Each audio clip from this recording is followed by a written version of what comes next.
Ya, ini pertemuan kita yang kedua ya. Ya, benar. Allahu Akbar, Masya Allah.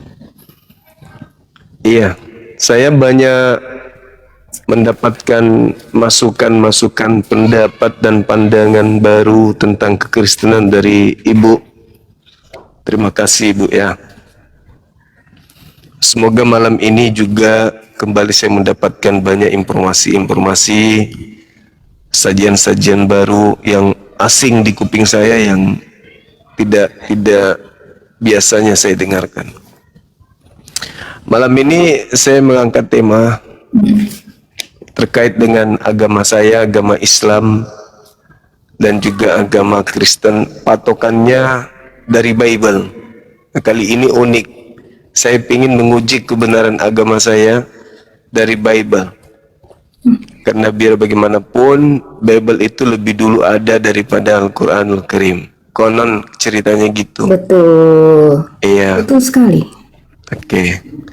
Nah, malam ini saya teringat dengan pernyataan Yesus yang mengatakan bahwa pengikut orang Farisi itu adalah orang neraka. Saya ingin mendalami materi ini. Apakah tujuannya itu merujuk kepada kami umat Islam atau justru merujuk kepada Kristen gitu.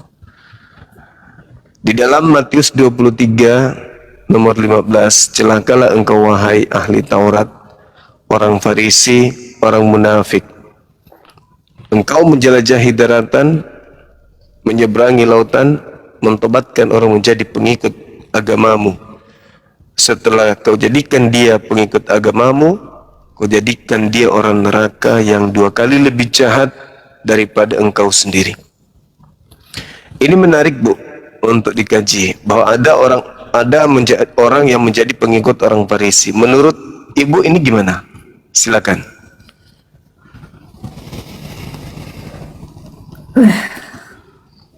Iya, jadi ucapan Yesus itu ya, itu kan target audiensnya adalah orang-orang Farisi. Dan kita tahu sebenarnya Yesus itu kan menyebut mereka apa? Keturunan ular beludak. Kenapa mereka dibilang Yesus keturunan ular beludak? Ya banyak, Bang Juma pasti udah baca kan di Matius 23 itu. Mereka dikatakan apa? Menelan rumah janda-janda, menghalangi orang masuk kerajaan surga. Dan banyak lagi hal-hal yang mereka mempermainkan, misalnya hukum tentang persembahan. Jadi mereka membuat peraturan-peraturan tentang persembahan yang memberatkan kehidupan umat. Nah ini yang Tuhan Yesus celak dari kelakuan mereka, bahkan menyebut mereka celaka. Nah tapi kalau Bang Juma, ya misalnya Bang Juma ini langsung memframing Paulus ini hanya karena dia benar, dia bekas guru orang Farisi. Benar Bang, itu benar sekali, saya nggak sanggah. Paulus itu memang mantan guru Farisi. Tapi tolong ya, Anda lihat ini Paulus kan hanya satu-satunya orang Farisi yang bertobat. Rata-rata nggak bertobat Bang, rata-rata nggak bertobat mereka. Selesai ada satu lagi namanya Nikodemus ya. Ketika berbicara tentang kelahiran baru, nah Nikodemus juga termasuk seorang rabi. Nah hanya 2 tokoh ini yang saya lihat. Nah kalau Paulus memang dia adalah seorang pembunuh. Ketika kekristenan berkembang pasca Yesus naik ke sorga, ini kan langsung dikejar-kejar nih orang Kristen. Dan Paulus adalah seseorang yang mendapatkan surak sakti dari para imam. Nah dia bahkan menongkrongi baju dari pembunuh Stefanus yang martir itu. Jadi ya ketika dia akhirnya Tuhan Yesus mendatangi dia ya di dalam perjalanan ke Damsik, kan Paulus dia buta ya 3 hari lah, dan dia disembuhkan oleh Ananias. Nah setelah itu Paulus menjadi orang yang apa? Menjadi seorang pembela iman Kristen. Tetapi kan orang-orang Yerusalem tuh kaget, ini bukannya orang-orang yang dulu pengen membunuh kita. Nah, Bang Juma mungkin gak lihat ke situnya. Bang Juma pikir dia masih mindsetnya ya seperti Farisi. Kalau memang Paulus itu seperti Farisi, ya maksudnya makhluk neraka, itu salah berat Bang. Karena setelah itu yang menjadi musuhnya Paulus ini justru orang-orang Farisi ini yang mengejar-ngejar dia, bahkan ingin membunuh Paulus. Dan Paulus itu kita tahu ya sejarahnya, dia memang akhirnya kita tahu dia martir dan dia melakukan kegiatan penginjilan tuh seperti dia bilang dia telanjang, dia kedinginan, dia kehilangan segalanya. Ya, di mana-mana dia dikejar-kejar, dibunuh. Jadi kayaknya kalau framing Bang Juma dia itu adalah orang jahat, semental ahli-ahli Farisi ini kayaknya kurang tepat ya Bang Juma. Itu loh Bang. Oke, baik. Ya kan Ya. kemarin sebentar Bang. Kemarin kan Abang bicara tentang menghargai panggilan pada seseorang. Nah, panggilan seperti kepada nabi Anda hargai. Nah, begitu juga saya panggilan terhadap Paulus saya hargai. Gitu Bang, silakan. Iya. Baik. Jadi gini Bu, saya nggak menyebut nama ya, saya nggak menyebut nama. Cuman ketika saya mencari datanya, siapa yang menjadi pengikut orang Farisi, ahli Taurat, di mana ahli Taurat ini menjelajahi daratan, mentobatkan orang, dan pengikutnya menjadi orang neraka yang 2 kali lebih jahat daripada orang Farisi. Satu-satunya agama yang bersumber dari orang Farisi itu kan agama ibu, Katolik, Protestan, Advent, dan pecahannya. Kan itu. Tidak ada ahli Taurat selain Paulus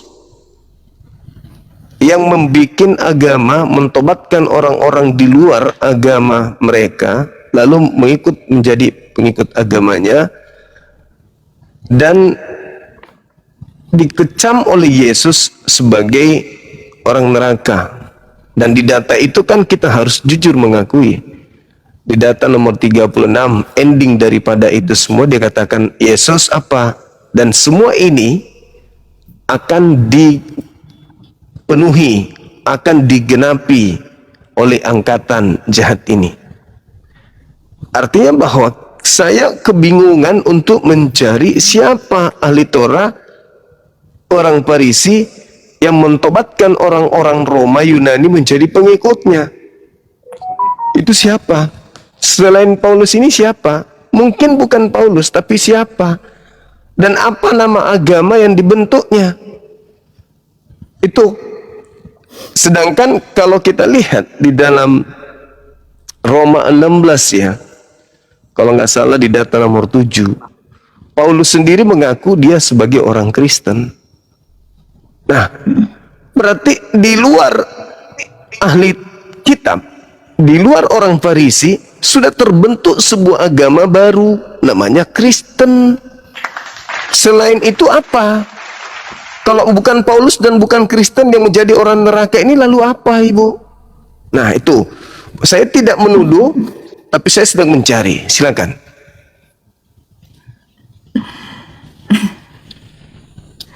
Orang neraka itu apa Bang Juma? Artinya selama ini ya, apa yang dilakukan oleh orang-orang Farisi itu, mereka tuh tidak mengajarkan kebenaran Tuhan. Mereka hanya sibuk memperkaya diri. Itulah yang dimaksud ketika orang-orang Farisi, maksudnya para imam ini, ahli tadi orang, mereka tuh hanya peduli, jadi mereka itu ditujukan kepada mereka Bang, para pengikut lebih jahat 2 kali dari gurunya. Bukan Paulus Bang, bukan. Ini pengikut ini orang-orang Kristen Ini jaringan saya ya, putus-putus ya. Yang tidak percaya Yesus. Kan banyak. Tapi memang tidak percaya. Abang tuh salah sangka gitu loh, menyebut makhluk neraka seolah-olah pengikut Pak Paulus, hasil dari Iya, bukan, saya nggak nuduh. Injil. Nah, Paulus, orang-orang neraka. Jaringan saya ya. Orang ikut agama Yahwenisme. Bang, orang-orang yang diajar, maksudnya Yahwenisme itu yang dimaksud Tuhan Yesus. Bukan hasil pemberitaan Injil Paulus. Bang Juma salah mengira loh kalau begini. Ini musuhnya Tuhan Yesus adalah para imam. Para imam Bang. Ya, dari maksudnya gini, 1500 tahun dari Musa sampai Yesus datang, itu mereka hanya memahami apa? Ajaran dari Yahwenisme, Bang.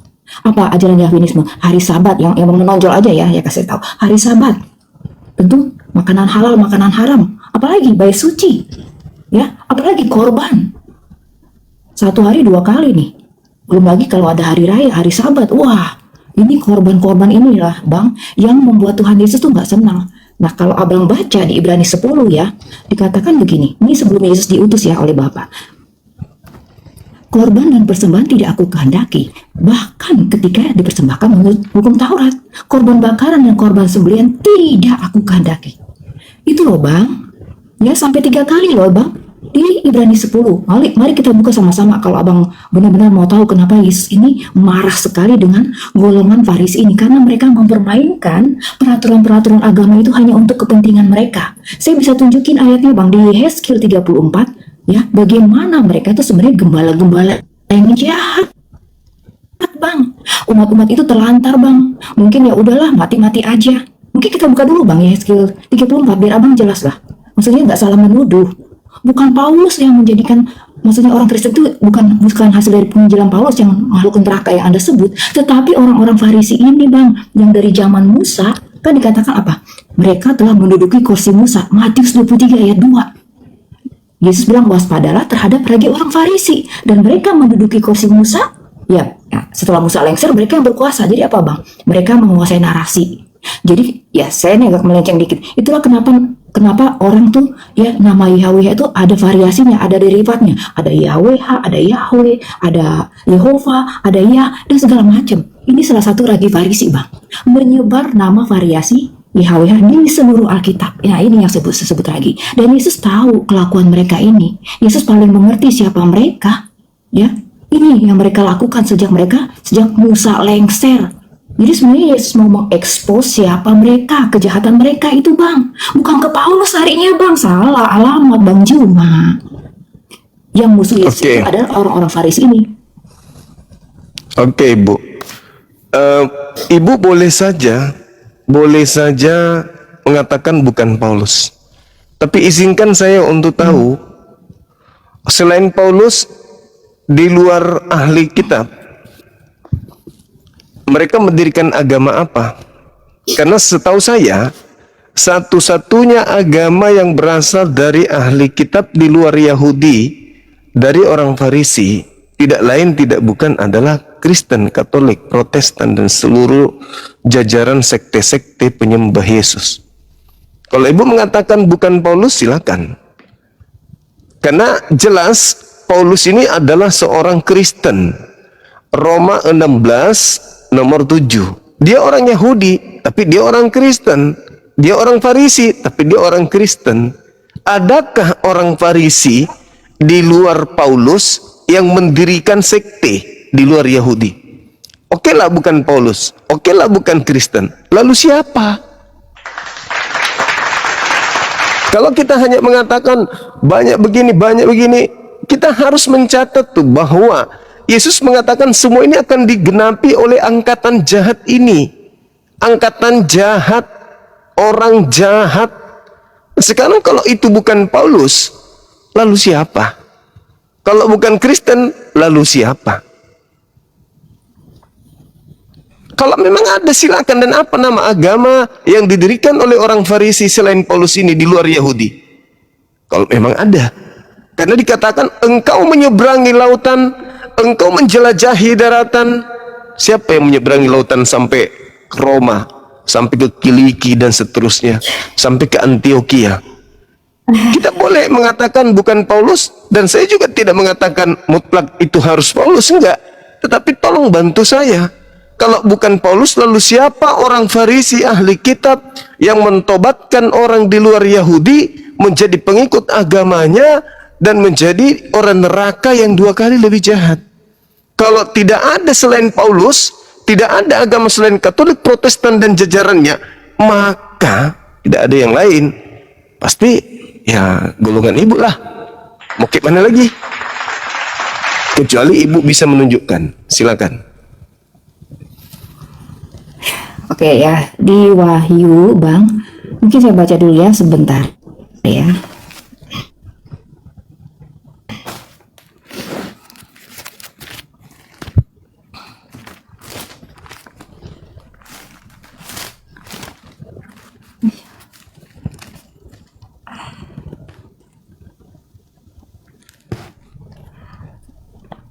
Wahyu 3 ya Bang, ayat 9. Lihatlah beberapa orang dari jemaah itu, yaitu mereka yang menyebut dirinya Yahudi, orang Yahudi, tetapi sebenarnya tidak demikian, melainkan mereka berdusta.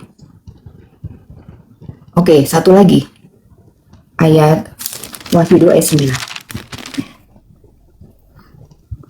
Inilah firman yang awal dan yang akhir, yang telah mati dan hidup kembali. Aku tahu kesusahanmu, namun engkau kaya, dan fitnah mereka yang menyebut dirinya orang Yahudi, tetapi sebenarnya tidak demikian. Sebaliknya mereka adalah jamaah iblis. Jadi Anda tahu ya, setelah Yesus naik ke sorga dan Anda tahu bait suci itu dihancurkan. Bait suci itu lambang kebanggaan ya, atau lambang supremasi dari YHWH Bang. Itu perlu diingat, bait suci itu lambang supremasi YHWH. Nah, di sini di Yesus memframing ada sekelompok orang yang ngaku-ngaku Yahudi, tetapi ternyata cuma jamaah iblis. Ya sih nggak mau sebut nama. Gerakan-gerakan Yahwenisme ini kan Anda bisa lihat sendirilah. Dan ternyata framingannya ada Bang di Wahyu 2 ayat 9 dan Wahyu 3 ayat 9. Ini yang ini kan buatan kepada Yohanes tentang kondisi bagaimana ketika maksudnya sesudah Yesus nanti naik ke surga, kondisinya akan ada orang-orang yang seperti ini. Dan terus ya saya bilang ya, orang Yahudi yang ada sekarang di tanah Israel Bang, itu bukan orang Yahudi asli. Kata Henry Kissinger ya, sekretaris kabinet zaman Nixon ya Bang ya, dia pernah baca ya sedikit narasinya. Dia bilang orang Yahudi itu udah hampir musnah Bang. Jadi yang sekarang ada di tanah Israel itu palsu Askenazi. Mungkin abang pernah search sendiri lah, Askenazi itu siapa. Gitu loh Bang. Jadi yang jahat ini memang mereka Bang, mereka yang ingin mengembalikan ya pengajaran Yesus, dikembalikan lagi kepada pengajaran Yahweh. Apa tuh hukum Taurat yang memberatkan kehidupan umat? Gini Bang, hukum Taurat itu adalah hukum yang terburuk bagi saya. Kenapa? Karena di dalam hukum Taurat, saya nggak bicara 10 perintah ya. Di dalam hukum Taurat yang 600-an itu atau yang disebut mispot itu banyak hukuman mati Bang. Bahkan orang misalnya gini, membuat minyak ukupan harus dihukum mati. Ada kedapatan ragi di rumah dihukum mati. Nah kalau kita kan Indonesia Bang, hanya 2 yang saya tahu. Kalau orang melakukan pembunuhan berencana dan narkoba, baru orang dihukum mati. Tapi hukum Taurat ini, mispot ini Bang, gila ya. Orang dihukum mati hanya gara-gara hal-hal yang sepele. Ya, gara-gara hari Sabat orang dibunuh gitu Bang. Jadi sebenarnya sekali lagi Bang ya, framing buat manusia neraka itu adalah ya apa istilahnya ini apa kegiatan agama dakwah mereka Bang, yang mereka lakukan kepada bangsa-bangsa lain atau kepada orang-orang Yahudi, maksudnya yang mungkin suam-suam kuku lah. Ini mereka Bang, bukan Paulus Bang yang dimaksud Yesus, bukan makhluk neraka ini bukan hasil penginjilan Paulus, tetapi orang-orang yang mengaku ini orang Israel tapi cuma jemaah iblis. Mereka ingin kembali lagi ke ajaran dulu, ajaran Musa itu Bang. Itu kalau saya boleh katakan begitu. Dan Yesus Bang datang ke dunia ini apa? Dia hancurkan kok semua pilar-pilar agama Yahwenisme. Apa kata Tuhan Yesus? Aku ini Tuhannya hari Sabat. Maksudnya apa? Saya ini bosnya dari Tuhan yang memberi kamu aturan hari Sabat. Tuhan atas hari Sabat. Lukas 6 ayat 5. Apalagi? Bait suci. Di sini ada yang melebihi bait suci. Matius 9 ayat 12. Yesus bilang dia itu lebih ya berkuasa dari Tuhannya bait suci. Tuhannya bait suci siapa? Yahweh ya Bang. Dihancurkan kan bait suci tahun 70? Kalau emang bait suci itu maksudnya dari Tuhan yang benar, nggak mungkin dihancurkan Bang. Sesuai dengan Markus 13 ayat 1 sampai 2. Tidak ada satupun batu yang dibiarkan terletak, semuanya akan dihancurkan Bang. Itu kata Yesus, dan nubuatan itu digenapi oleh Jenderal Titus tahun 70. Nah, sehingga mereka tidak bisa apa lagi? Mereka tidak bisa lagi mempersembahkan korban. Terbukti dong Bang omongan Tuhan Yesus, omongan di Ibrani 10 itu bahwa Tuhan tidak menghendaki persembahan, digenapi Bang. Tidak ada lagi korban sembelihan. Gitu Bang cara lihatnya Bang. Jadi Anda jangan salahkan Paulus lagi Bang. Dia itu nggak ada kejahatan ya Bang, nggak ada. Yang ada adalah orang-orang yang mengaku apa? Orang Israel, ternyata jemaah iblis. Oke, lanjut. Iya, baik. Sebenarnya kalau orang Yahudi nggak bisa disebut sebagai Yahudi palsu kan gitu ya.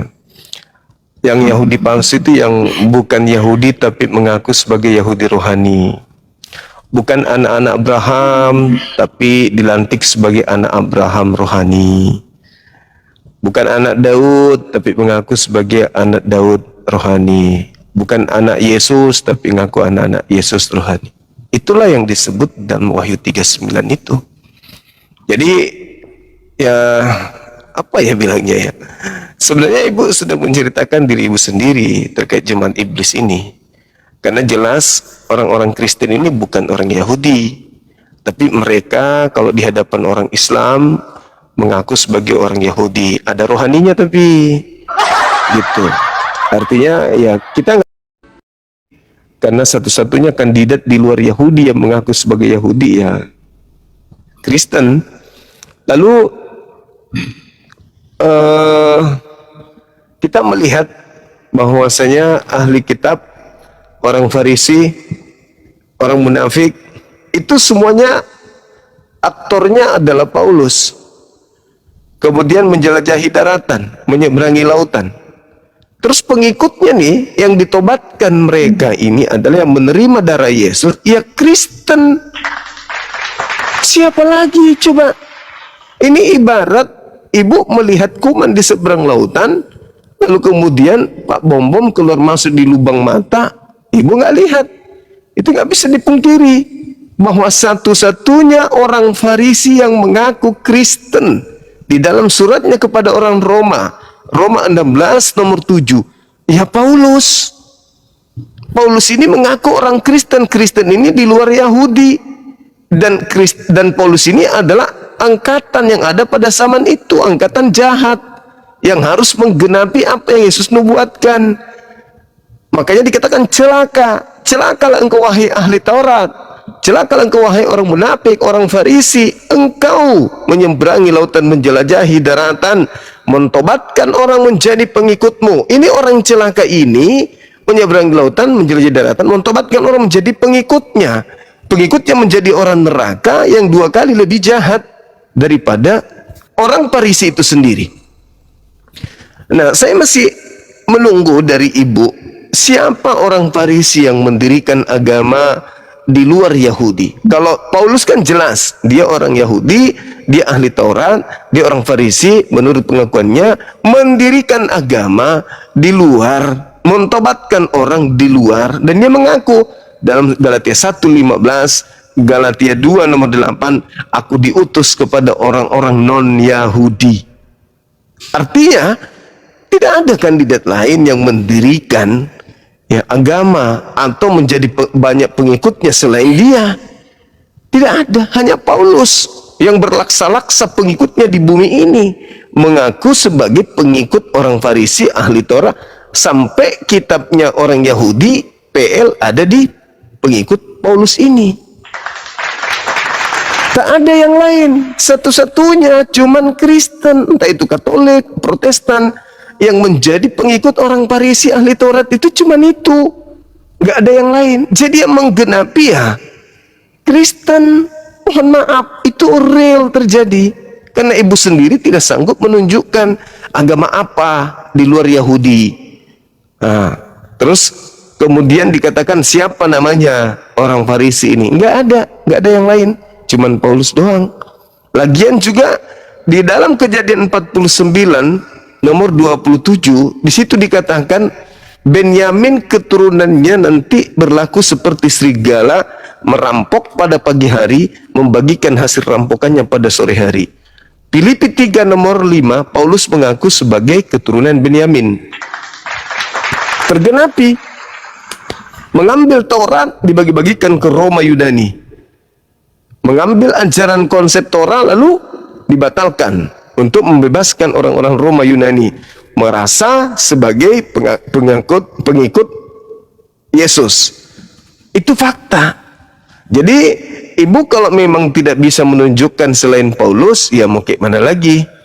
Berarti kandidatnya adalah Paulus dan agama yang digunakan untuk mentobatkan adalah agama Kristen. Seperti itu ibu. Silakan. Ya, Bang Juma ya. Sepertinya Anda tuh mengabaikan peranan dari murid-murid Yesus yang lain. Kalau seperti yang saya tahu ya, Thomas itu sampai ke India. Nah, kalau yang lainnya saya lupa, Bang. Tapi intinya mereka tuh ke berbagai negara. Ya. Ini kan berarti mereka juga menyiarkan tentang Injil, tentang Yesus, Bang. Dan Paulus ya, kebetulan kan dia mulainya di Roma. Hanya begitu saja, Bang. Kenapa abang ini ke bawah kita ini kaum neraka, Bang? Kenapa? Kita ini pengikut Yesus yang mengatakan, bukan saya, Bu. Bang. Yesus yang mengatakan, bukan saya. Bang, ucapan Yesus itu ditujukan kepada orang-orang Israel. Maksud saya imam-imam itu yang memang jahat. Mereka menduduki kursi Musa. Saya kurang jelas tadi bilang, Bang. Mereka itu menduduki kursi Musa dan mereka telah memanipulasi orang Israel dari zaman itu, dari zaman setelah dia Musa lengser, Bang. Ini Mentobatkan orang Yahudi itu tidak bertobat masuk ke Yahudi. Orang Yahudi memang Yahudi. Ini yang dimaksud ini, mentobatkan orang di luar masuk ke dalam menjadi pengikutnya, jadi orang neraka. Orang luar yang masuk ke dalam menjadi pengikutnya, jadi bukan orang Yahudi. Kalau yang ibu maksud bahwa ahli Taurat sudah menduduki kursi Musa, memang betul, termasuk Paulus. Bahkan Paulus lebih tinggi lagi karena dia sudah mengaku rasul. Karena itulah saya katakan bahwa tidak ada orang Farisi yang menggenapi nubuatan itu selain Paulus. Kecuali ibu ingin mengatakan ada di luar namanya Hindu, namanya Buddha. Kan tidak mungkin. Satu-satunya agama di luar Yahudi yang terbentuk dengan memiliki benang merah dari orang Farisi, ahli kitab, ya cuman Kristen. Berarti Kristen inilah yang menjadi orang neraka yang 2 kali lebih jahat daripada orang Farisi itu sendiri. Karena ada pengikut orang Farisi yang harus 2 kali lebih jahat. Berarti apa? Berkesinambungan antara orang Farisi tersebut ajarannya dengan pengikutnya. Nah, kalau ibu menuduh yang lain selain Paulus, apa nama agama yang mereka dirikan? Kan nggak ada. Cuman agama Anda aja yang didirikan oleh orang Farisi. Nah, gitu ibu. Aduh, abang ini kan perintah Tuhan Yesus, jadikan semua bangsa muridku, Bang, di Matius 28 ayat 18-19. Bagaimana mungkin Anda bilang ini maksudnya mereka mendirikan sekte terus itu makhluk neraka? Ini perintah Tuhan Yesus, Bang, untuk mengabarkan Injil ke seluruh dunia. Anda mau mengatakan Yesus itu ini pembangun sekte neraka gitu, Bang? Aduh, Bang Juma nih udah terlalu jauh tuh. Framingnya tuh udah terlalu jahat, Bang. Maaf sih ngomong begini, Bang. Ya, Yesus, Bang Juma. Iya, perintahkan bangsa, seluruh bangsa jadi murid Yesus, bukan jadi hamba Yesus. Dan kalau orang bangsa asing, bangsa luar menjadi murid Yesus, bukan jadi Kristen, menjadi Yahudi, menjadi Yudaisme. Karena Yesus ini adalah praktisi Yahudi, praktisi Torah. Yesus Jadi tidak gini mengenal ya. Roma, Galatia, Filipi. Yesus nggak kenal itu, sabar Bu. Yesus mengajarkan PL. Maka pengikut PL harus ke sinagoge, bukan ke gereja. Pengikut PL jangan makan babi, nggak mungkin makan babi. Pengikut PL nggak mungkin ibadah minggu.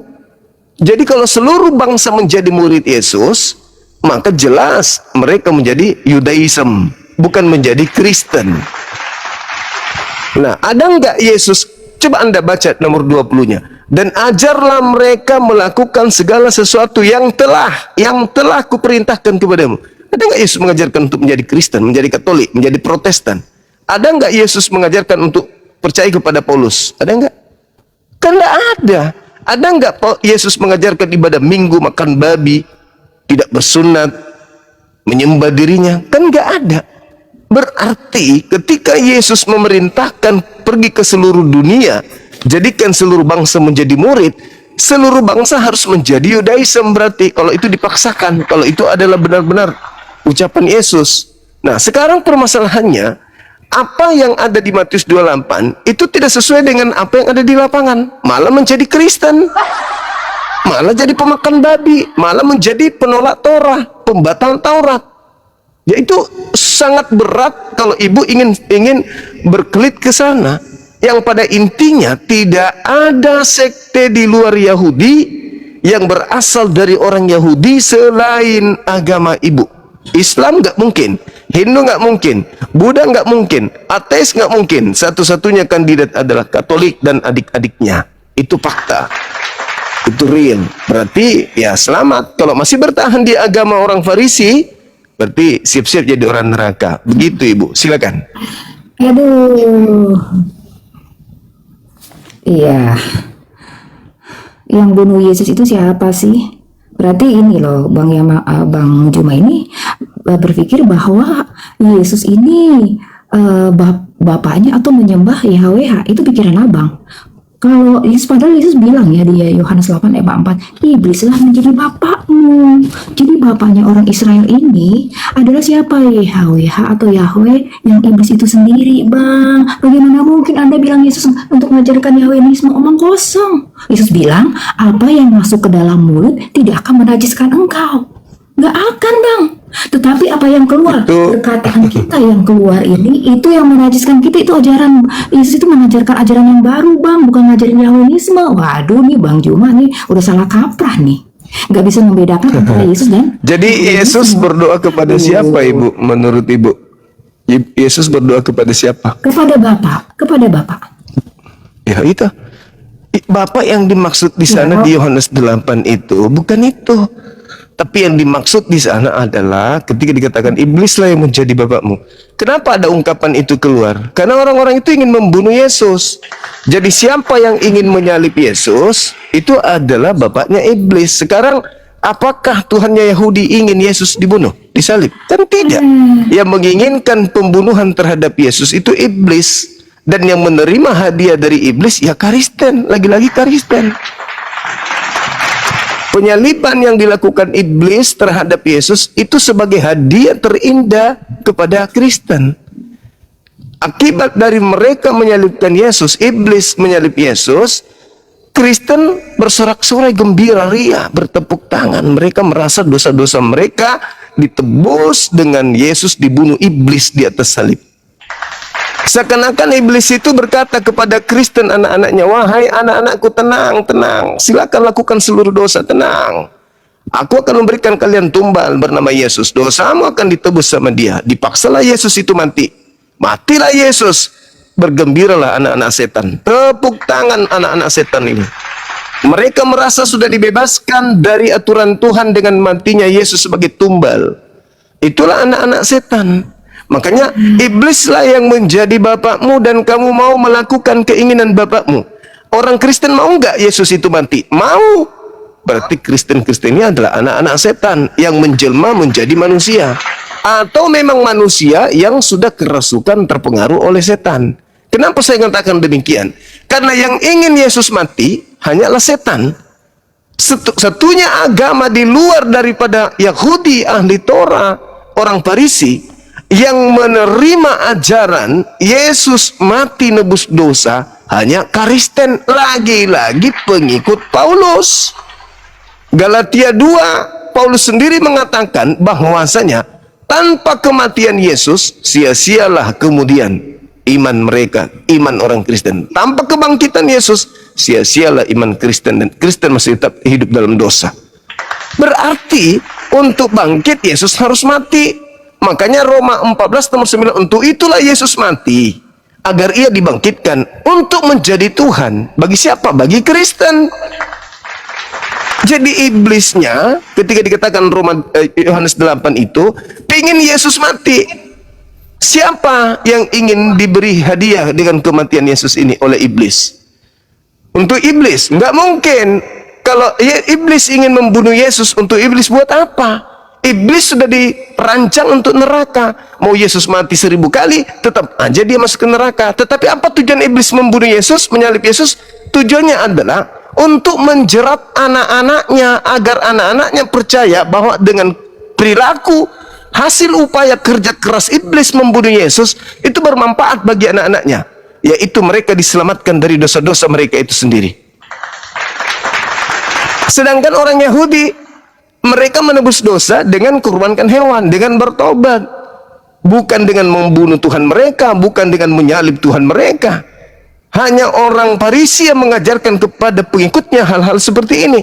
Sekejam-kejamnya, sejahat-jahatnya orang Farisi, tidak pernah ada konsep orang Farisi Elohim Tuhan mereka, yaitu yang mereka sebut Bapa, turun mati untuk nebus dosa. Itu nggak pernah. Tapi orang Kristen, sebaik-baiknya Kristen, mereka telah menodai kemuliaan Tuhan, kesucian Tuhan dengan mengatakan Tuhan turun ke bumi, mengambil rupa manusia, mati untuk dosa-dosa mereka. Ini ajaran apa ya? Itu ajaran apa itu? Tuhan ke bumi untuk mati, menebus dosa manusia-manusia. Ini ajaran dari Tuhan kah? Adakah Tuhannya Yahudi mengatakan itu? Atau iblis yang menjanjikan itu? Tanyakan Paulus.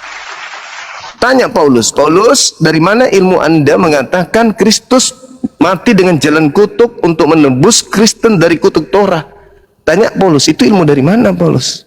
Nah, inilah yang disebut pengikut orang Farisi, orang neraka yang 2 kali lebih jahat daripada Farisi itu sendiri. Gak ada yang lain. Gak ada yang lain. Kandidatnya gak ada selain Kristen. Seperti itu, Ibu. Ya memang pahit sih, tapi mungkin mana itu fakta. Itu real.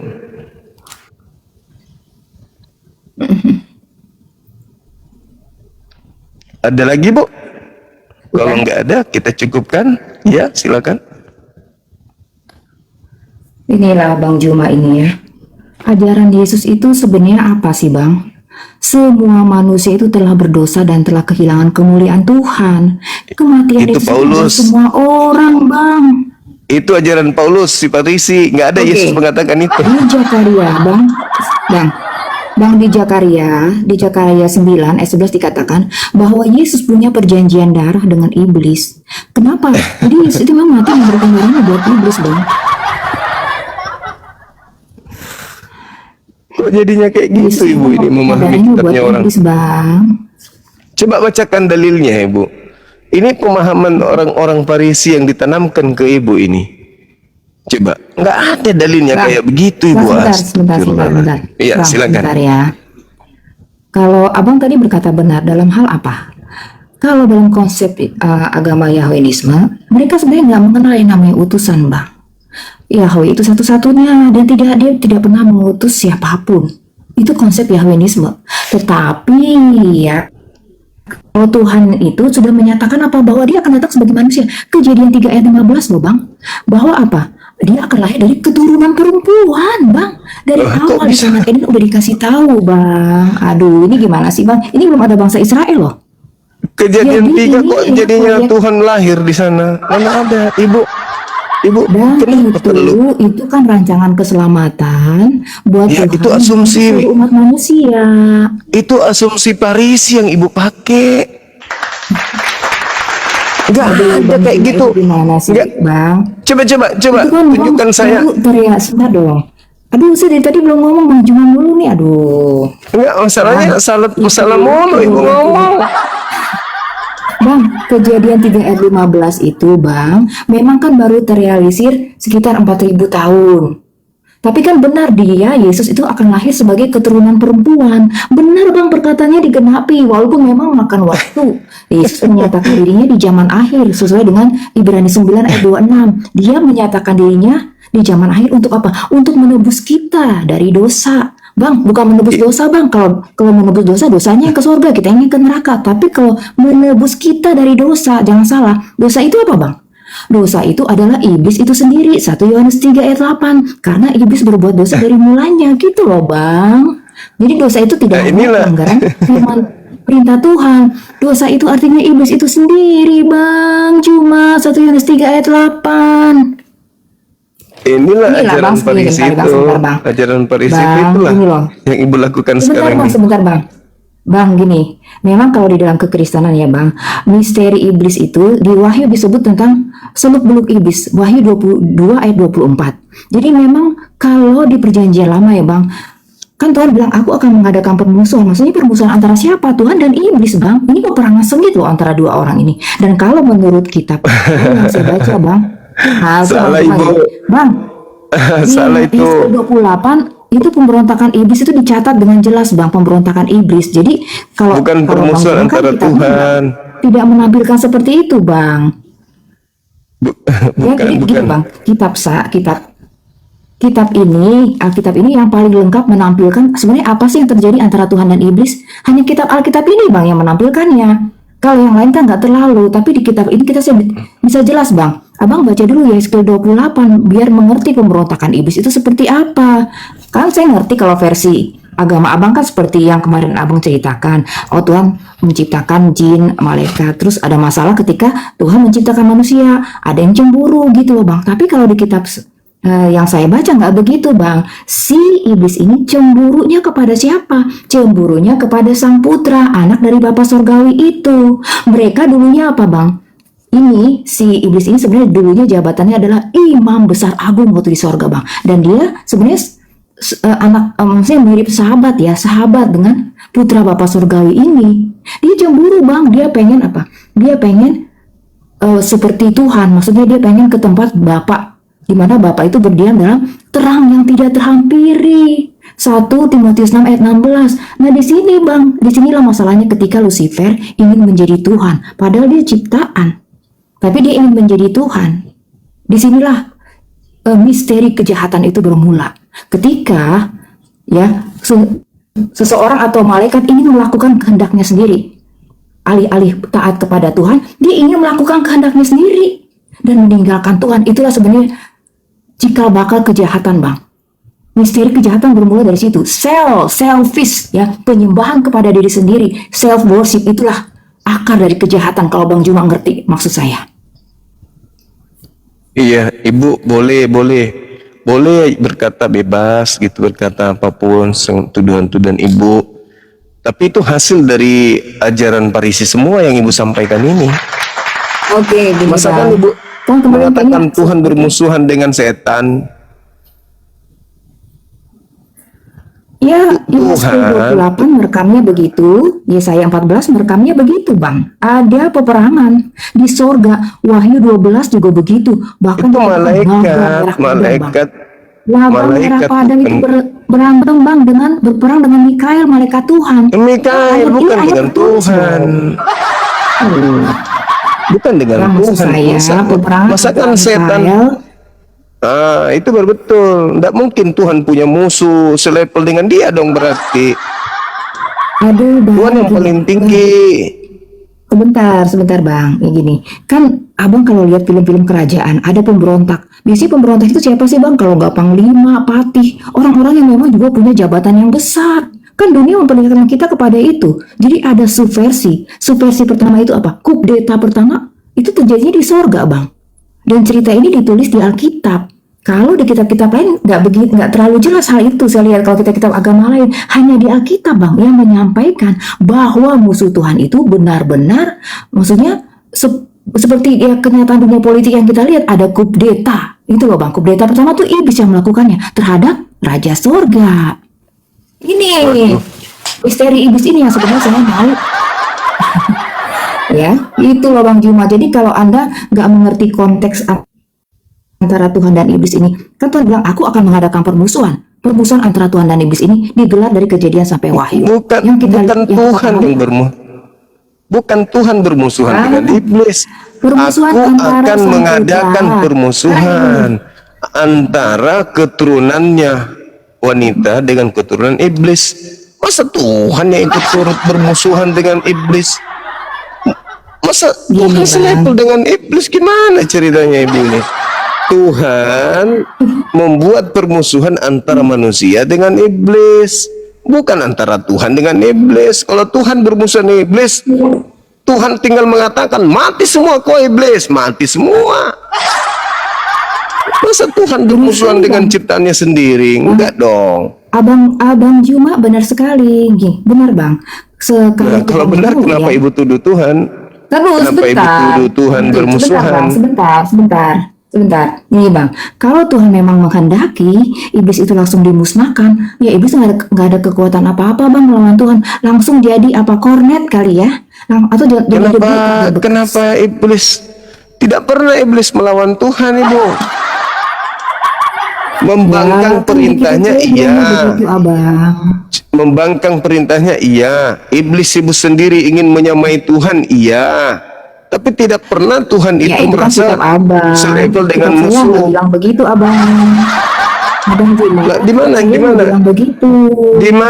di mana ibu melihat di kitabnya Yahudi kah atau di kitab ibu kah bahwa Tuhan punya saingan Iya, bernama itu iblis? di Hezkiel bang, Hezkiel 28. Ayo kita baca bareng. Kalau abang Ya, ragu silakan dengan apa Anda, yang saya silakan, katakan. silakan ibu bacakan, silakan. Saya ingin dengar ibu. Di mana di situ dikatakan bahwa Tuhan punya tandingan bernama iblis? Tapi ini bang ya, sebelum saya sampai ke situ, mungkin saya akan mengatakan pendapat tentang kebagaimanan Tuhan. Mungkin kan Anda sering dengar tentang Tritunggal, JO, atau subordinat ya. Nah, ini Mungkin ajaran Parisis lagi nih. Ajaran Parisi lagi nih. Inilah yang ibu ajarkan ini akibat daripada menjadi pengikut orang Parisi yang 2 kali lebih jahat. Ibu mau ngarang cerita terkait seperti Paulus mengarang cerita tentang Tuhan pasti. Tuhan mengosongkan diri, turun ke bumi, mengambil rupa manusia, kayak gitu-gitu ajaran Parisi diimani. Sementara ajaran orang Yahudi, Tuhan itu tidak akan mungkin turun ke bumi. Tuhan bukan manusia, bukan anak manusia, Tuhan tidak pernah dibentuk. Tapi kalau orang Parisi yang mengajar, ya pasti begitu ajarannya. Tuhan mengosongkan diri, tidak mempertahankan ketuhanannya, melainkan mengosongkan dirinya. Ini ajaran Parisi, itu ajaran Parisi. Dan ibu mengaminkan itu. Gitu ibu. Nah, kembali kepada tema kita. Apa yang ibu lakukan, apa yang ibu jabarkan, itu bagian-bagian daripada ajaran Parisi yang menyebabkan Yesus mengutuk mereka. Karena 2 kali lebih jahat, ya inilah yang ibu sedang praktekkan sekarang. Sajian-sajian yang ibu sampaikan itu sajian orang-orang yang 2 kali lebih jahat daripada orang Parisi yang tidak lepas dari neraka jahanam. Tapi kalau ibu sanggup menunjukkan bahwa bukan Paulus dan Kristen yang dimaksud oleh Yesus di sana, ya silakan. Mana orang Parisinya siapa? Apa nama agamanya di luar Yahudi yang 2 kali lebih jahat daripada Yahudi? Nah, ada nggak? Nggak ada, Bu, nggak ada. Dek Nara.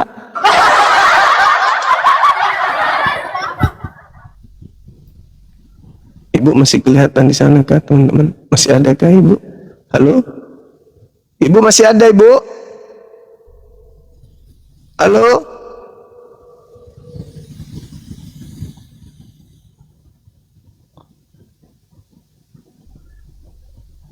Aku tak mendengar lagi. Kemana ibu ya? Oh, masih ada.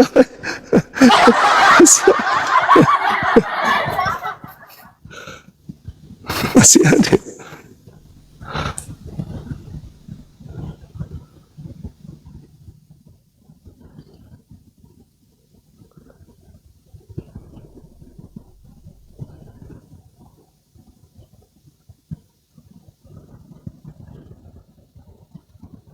Termute ini ibu kayaknya teman-teman, atau jaringan saya ini.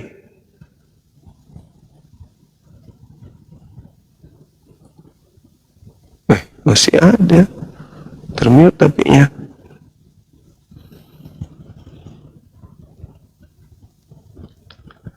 Abang termute. bersikeras tetap framing orang-orang Kristen adalah hasil dari pemberitaan Orang Injil Parisi. dari Paulus ini sebagai orang-orang neraka yang lebih jahat hanya karena misalnya makan babi, terus sahabatnya jadi hari Minggu. Itu sebenarnya perkara-perkara picisan bang, karena sebenarnya yang Yesus ajarkan adalah apa? Menaruh percaya pada perkara-perkara rohani. Makanan itu gak ada urusannya dengan kerajaan sorga bang. Mau babi kayak mau apa nggak peduli. Karena kan yang kita makan masuknya ke jamban. Tetapi yang Yesus ajarkan apa? Perkataan yang keluar dari mulutmu itu yang menajiskan engkau. Itu pengajaran Yesus bang. Kalau pengajaran Yahudi memang benar. Oh ini najis. Oh kalau nggak hari Sabat ya itu ajaran Yahudi bang. Anda salah lagi. Yesus tidak pernah mengajar. Oke, anggaplah Paulus benar. Ajaran Yahwenisme. Lalu Framing Anda itu framing yang keliru sama sekali. iya sudah, anggaplah saya keliru. Anggaplah Paulus ini bukan yang dimaksud di sana.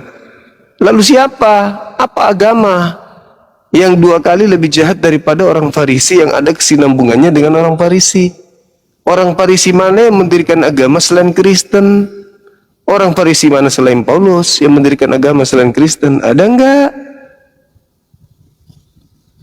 Bang, dia udah mantan, Bang. Mantan, dia bukan orang Farisi lagi. Kan dia melepas semuanya. Bahkan semuanya dianggap sampah. Dibilang begitu kan di Filipi 3. Semuanya kuanggap sampah karena pengenalan akan Yesus Kristus. Jadi bagi Paulus, Bang, kebanggaan dia dulu kan dia sudah dihormati sebagai rabi. Ya itu menurut ibu. Sekarang siapa orang Farisinya dan apa nama agamanya? Mau dia bertobat kek, mau apa kek? Ya bisa jadi itu hanya tekniknya aja untuk mencari simpati. Pura-pura tobat tapi justru malah menyesatkan. Karena Yesus sudah mengatakan itu di dalam Matius 12 nomor 43 sampai 40. 43 sampai 45. Sorry. Yesus mengatakan bahwa ada orang bertobat lalu kemudian iblis keluar dari dirinya, iblisnya tidak menemukan tempat persinggahan, lalu kembali kepada orang yang bertobat tadi, lalu keluar lagi menemukan 7 roh jahat yang lebih jahat daripadanya, lalu memanggil 7 roh jahat itu masuk kepada orang yang bertobat tadi. Bang Juma. Masuk kepada orang yang bertobat tadi. Dan kata Yesus, keadaan orang tersebut jauh semakin jahat daripada sebelumnya. Orang bertobat ini jauh semakin jahat. Makanya Yesus mengatakan di dalam Matius 24 nomor 12, apabila engkau melihat sang pembinasa keji duduk di tempat yang kudus. Kenapa pembinasa keji ini bisa duduk di tempat yang kudus? Karena dia sudah pura-pura bertobat. Makanya dia duduk di situ. Karena dia sudah berpura-pura bertobat. Padahal apa? Dia bukan bertobat. Dia malah jauh lebih jahat. Yang tadinya dia bunuh fisik, sekarang dia bunuh otak manusia, dia bunuh akal manusia, sehingga pengikutnya menjadi orang neraka yang 2 kali lebih jahat daripada Farisi itu sendiri. Kenapa bisa 2 kali lebih jahat? Karena pengikutnya tidak menggunakan akal lagi sesuai dengan instruksi dia. Begitu ibu. Kalau memang bukan Paulus karena dia sudah bertobat, oke. Lalu siapa orang Farisi yang mentobatkan orang di luar dirinya menjadi pengikut agamanya? Sedangkan kita lihat di dalam KPR 24 nomor 5, Paulus ini adalah penyakit sampar yang telah menyesatkan orang-orang Yahudi di seluruh dunia yang beradab, dan dia adalah tokoh dari Nasorius. Lalu dia mengatakan di dalam Roma 16 nomor 7, dia sendiri mengaku sebagai orang Kristen. Lalu di KPR 11 nomor 26, dia di Antioquia setahun lamanya bersama dengan orang-orang non-Yahudi, lalu mereka disebut Kristen. Lah, kan tergenapi semuanya, tidak ada yang diragukan di sana. Satu-satunya kandidat Paulus dan pengikutnya disebut Kristen. Kenapa 2 kali lebih jahat? Buktinya Matius 7:22-23, pengikutnya disebut apa? Penjahat. Aku tidak mengenal kalian, enyahlah daripadaku, kalian semua adalah pemuat kejahatan. Kurang apa lagi? Selain itu, ibu tak sanggup menunjukkan orang Farisi dengan sekte yang dibentuk di luar Yahudi. Nggak ada. Cuman Paulus doang. Begitu ibu. Ibu akan menjelaskan, ibu akan bernarasi narasi orang Farisi doang. Jadi maksud Bang Juma, kalau Kristen yang ada di Mesir itu gimana Bang? Kristen Koptik itu kan hasil penginjilan Thomas ya, kalau itu ya bukan Paulus tuh Bang. Semua yang menyembah Yesus, apapun judulnya, apapun sejarah yang ada, dibelokkan atau diluruskan, semua yang menyembah Tuhan selain daripada Tuhan langit dan bumi, itulah yang disebut orang neraka. Titik.